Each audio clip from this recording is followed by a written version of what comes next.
At 35 years old, Stephen Curry is having one of the best offensive starts to a season we have ever seen. Through 15 games, he's averaging 29.7 points per game, 4.6 rebounds per game, and 3.9 assists per game on 48.4, 44.2, 93.8 splits, and a 68.1 true shooting percentage. For a 6'2 guard to be playing at the level he is in year 15 as an NBA player is simply put unprecedented. But what makes it more insane is how much he's carrying this Warriors team and how difficult the situation around him is compared to years past, which is what I want to talk about in this video. But quickly before we go any further, if you're new and like basketball, I would really appreciate if you would like, subscribe, and hit the notification bell to be notified whenever I release a video. I make videos about basketball all the time, and liking and subscribing are the two best ways can help me out in the YouTube algorithm, help support the channel, and help me reach my goal of 10,000 subscribers by the end of the season. Let's try and get 100 likes on this video so YouTube will recommend it to others. Anyways, let's talk about Steph Curry.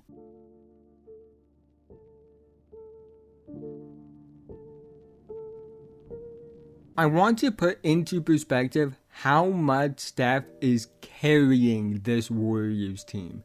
He's averaging 29.7 points per game on a 68.1 true shooting percentage, which is absurd.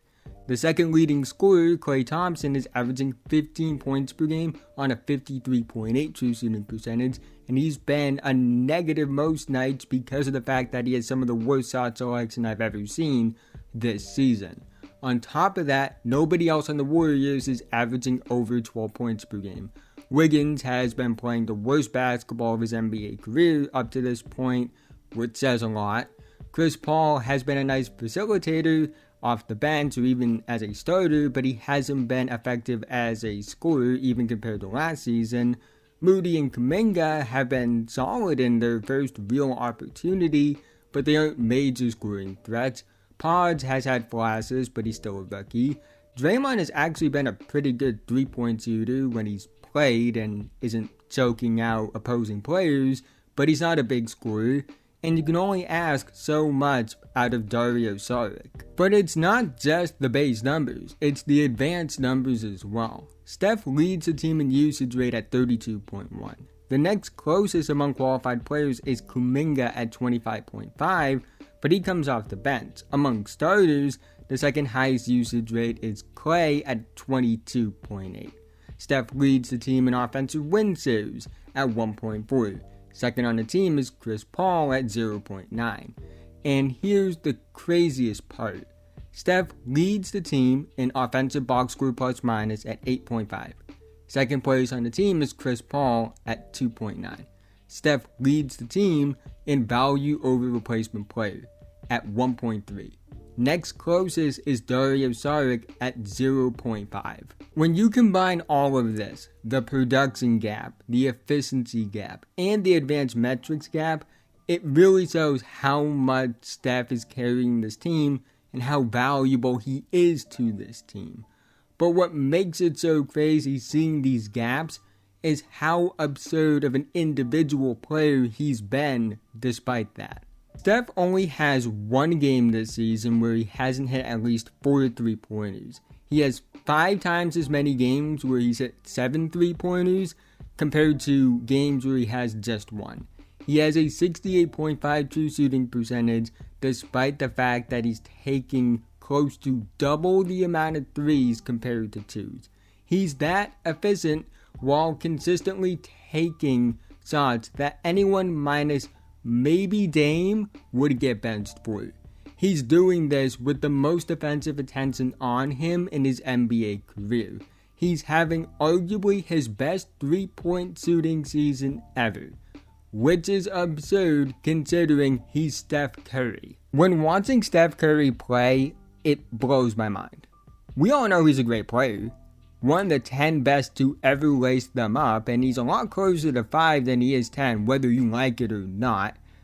But what he's doing this season is simply put impossible. He's the only major offensive threat for that Warriors team. He's really the only big offensive threat in general for them, not even major. He doesn't have the reliable Klay Thompson he usually does next to him. He doesn't have Wiggins playing the way he was during their title run. Draymond isn't what he once was. Chris Paul isn't what he once was. He has no one to relieve pressure off him. Defenses are doing what they usually do in terms of blitzing, trapping, and helping the moment he crosses half court. But even now, you look at it and say, it's even more difficult because they are doing it more due to the fact that he has no help around him, really. Which means they don't have to worry about other players, they can focus on him more. And he's been arguably scoring at a rate that's the best of his NBA career. Which is insane, again, because he's Steph Curry. They still can't stop him. He still is taking the most impossible shots ever and hitting them like their routine. When you look at his usage, his responsibility, his shot diet, and his situation, the fact he's all-time great production-wise and efficiency-wise is absurd. It shouldn't be possible. Defenses know what he's going to do. They game plan for it. And they even have an advantage of being able to focus on him more compared to years past, where they had to worry about those around him. And he somehow still can't be stopped. And somehow is still playing at a level that is among the best we've ever seen. And arguably his highest level as a scorer we have ever seen. Stephen Curry is one of the two best players of my lifetime. To be very clear, I was born in 2001. I didn't get to see guys like Magic, Kareem, Jordan, Bird, etc. play. The only player in my lifetime that I confidently have ahead of him is LeBron. Now, I also think at the same time, guys like Giannis and Jokic are going to make cases as the years go on. But right now, he's clearly number 2 among players in my lifetime. When you look at his career, it's hard to deny him of the top 10 all time. Maybe even the top 5. The way he changed the game. The way he's been the most feared offensive player in basketball despite not having outlier physical and athletic tools. His historic production and efficiency. He has the highest true shooting percentage of an MVP since 2000. And he's 6'2". This isn't a big wing doing this.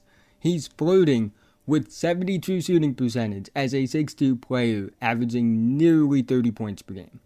That's not something that should be possible, especially with the type of shots he's taking. LeBron gets a ton of attention for his longevity, and for good reason, because what he's doing also shouldn't be possible, but the longevity of Steph Curry needs to be talked about as well. This is year 15. He turns 36 years old next March, and he's on pace to have one of the best offensive scoring seasons this sport has ever seen, in a way that shouldn't be possible. He's on pace for 426 three-pointers this season, which would be the most ever, breaking his own record. He's undeniably the greatest shooter ever. There's an argument for him being the best point guard ever. We don't have to get into it now, but there at least is an argument for it. And I don't know if the Warriors will have a record good enough for Steph to win MVP, but he will rightfully be in that conversation.